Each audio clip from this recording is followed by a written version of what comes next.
आपणा सर्वांना नमस्कार. मी रुद्रशेखर जोशी केसरीनंदन आध्यात्मिक यूट्यूब चॅनलमध्ये आपल्या सर्वांचे स्वागत आहे. आज आपण ह्या व्हिडिओ जाणून घेऊया श्री रामरक्षा स्तोत्र सिद्ध कसे करावे.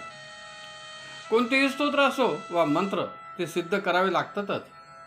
प्रत्येक स्तोत्र मंत्र कसे सिद्ध करावे याचे नियम कालावधी वेळ हा वेगवेगळा असतो. असे सिद्ध केलेले स्तोत्र मंत्र हे पुन्हा ग्रहण काळात म्हटले तर ते जास्त प्रभावी होतात किंवा त्यांची सिद्धता आणखीन दृढ होते. सिद्ध करण्याचे 3 प्रकार आहेत.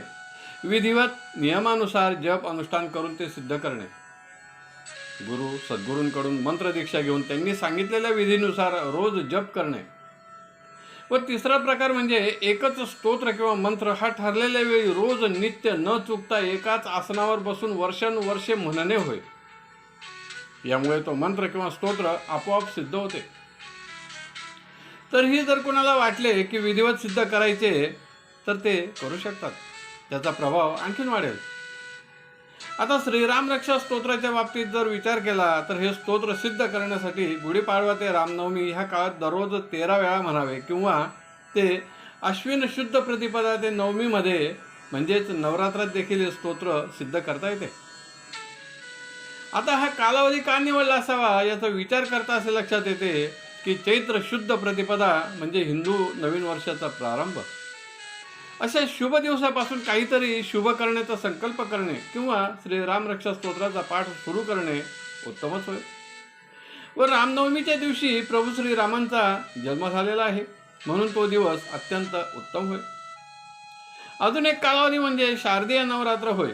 हा कालावधी इतका श्रेष्ठ आहे की प्रत्यक्ष श्रीराम प्रभूंना देखील नारद मुनींनी येऊन सांगितले होते, प्रभू युद्धात विजय प्राप्त व्हावा म्हणून नवरात्रात देवी मातेची स्थापना व पूजा अर्चा करावी, ज्यामुळे तुम्हाला युद्धात विजय प्राप्त होईल. असे सांगून नारद मुनी निघून गेले व नंतर प्रभू श्रीरामांनी प्रवर्षण पर्वतावरती 9 दिवस हे व्रत केले. इतके श्रेष्ठ हे नवरात्र आहे. म्हणून श्रीराम रक्षा स्तोत्राची सिद्धता करण्यासाठी हे दिवस अगदी श्रेष्ठ आहेत. याच कालावधीत काही भक्त प्रतिपदेला 1 वेळा, द्वितीयेला 2 वेळा अशा चढत्या क्रमाने देखील हे स्तोत्र म्हणतात. काही व्यक्ती स्वतः रामरक्षा स्तोत्र स्वतः हाताने लिहून तो कागद समोर ठेवून त्याचे पूजन करतात. तर श्रीराम रक्षा स्तोत्राचे पुस्तक जरी समोर ठेवून पूजन केले व रामरक्षा म्हटली तरी देखील उत्तमच. रामरक्षा सिद्ध करण्याचे नियम हे सर्वसाधारण सर्व व्रत उपास करताना असतात त्याप्रमाणेच आहेत. खूप काही कठोर नियम नाहीत. पण सकाळी सूर्योदयाच्या पूर्वी उठावे, स्नानादी कर्मे आटोपून श्रीरामांचे पूजन, रामरक्षा स्तोत्राचे पूजन करावे व पाठ करावे. नंतर धूप दीप नैवेद्य आरती पुष्पांजली म्हणावी. याच कालावधीत शुचिर्भूतता असणे आवश्यक आहे. सूतक वृद्धीचा कालावधी जर असेल किंवा त्या कालावधीत जर आला तर मात्र बंद करावे व पुढे पुन्हा कधीतरी सिद्ध करावे. या व्यतिरिक्त देखील आणखीन काही प्रकार असू शकतात. आता सिद्ध झालेली रामरक्षा स्तोत्र कसे म्हणावे, केव्हा म्हणावे असा विचार मनात येतोच. किमान 2 वेळा सकाळी व संध्याकाळी तरी रामरक्षा म्हणावी. संध्याकाळी म्हणत असताना काही भक्त हातात रक्षा घेतात व त्यानंतर रामरक्षा म्हणतात. त्यानंतर ती रक्षा सर्वांना लावतात. काही व्यक्ती तांब्याच्या पात्रात किंवा जे पात्र उपलब्ध असेल त्या पात्रात जल घेऊन ते हातात ठेवून किंवा त्यावर हात ठेवून, तर काही जण त्यात 1 बोट बुडवून ठेवतात, ज्यामुळे ते पाणी अभिमंत्रित होते. रामरक्षा म्हटल्यानंतर ते घरातील सर्वांना तीर्थ म्हणून देतात किंवा ह्यापैकी काहीही न करता जरी देवघरासमोर बसून रोज नित्य एकाच ठरलेल्या वेळी रामरक्षा म्हटली तरी देखील रामरक्षेचा प्रभाव जाणवतोच. हा प्रभाव कसा जाणवतो? प्रत्येक व्यक्तीच्या जीवनाचा प्रवास हा वळणदार असतोच. ज्याप्रमाणे मार्गात वळण, गतिरोधक खड्डे, चढ उतार असतातच, त्याचप्रमाणे अगदी जन्मलेल्या बालकापासून अंत समयापर्यंतच्या जीवनात सुख दुःख आनंद समाधान चिंता कष्ट व्याधी रोग वादविवाद हे असतातच. असा हा जीवनाचा प्रवास जास्तीत जास्त सुखाचा आनंदाचा व्हावा यासाठी आपले परिजन तर असतातच, पण त्या व्यतिरिक्त ज्या भगवंताने आपल्याला जन्म दिला आहे तो देखील आपल्या सोबतीला असतोच. फक्त त्यास हाक मारण्याची आणि त्याची स्तुती प्रशंसा करण्याची आवश्यकता असते. तीच स्तोत्राद्वारे मंत्राद्वारे केली जाते. व भगवंताच्या कृपेचा अनुभव आपल्याला निश्चित येतोच. याचा अनुभव मी देखील घेतलेला आहे. प्रसंग सन 2016 मधील आहे. आम्ही कोकणात 2.5 वर्षे कणकवली येथे राहिलो.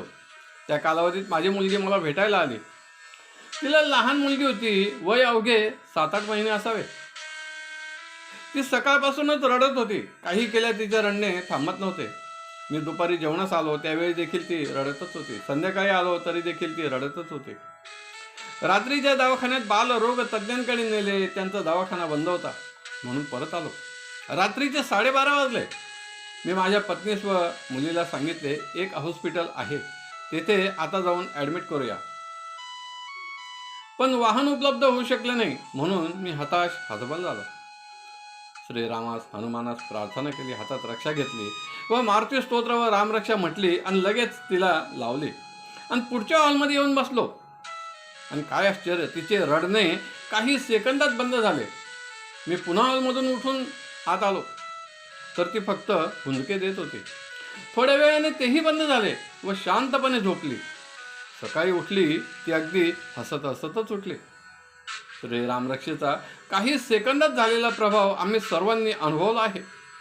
आज तागायत ती त्यानंतर कधीच इतकी रडली नाही हे विशेष. कारण आम्ही सर्वजण अंदाजे 50 वर्षापासून संध्याकाळी नित्य रामरक्षा मारुती स्तोत्र म्हणतोच. फक्त प्रवास, व्याधी, कार्यक्रम अशा वेळी किंवा जेव्हा म्हणणे शक्य नाही तेव्हाच ती बंद असते. त्या व्यतिरिक्त अखंडपणे रामरक्षा व मारुती स्तोत्र रोज म्हणतोच. मी माझा एक अनुभव सांगितला. तुम्ही देखील तुमचा अनुभव कमेंट बॉक्समध्ये जरूर सांगा किंवा श्रीराम जरूर लिहा. आजच्या व्हिडिओत बस इतकेच. पुन्हा भेटूया एका नवीन व्हिडिओत. व्हिडिओ आवडला असेल तर जरूर लाईक करा, शेअर करा आणि व्हिडिओच्या खाली असलेल्या सबस्क्राईब शब्दावर जरूर क्लिक करा. धन्यवाद. नमस्कार. जय केसरी नंदन.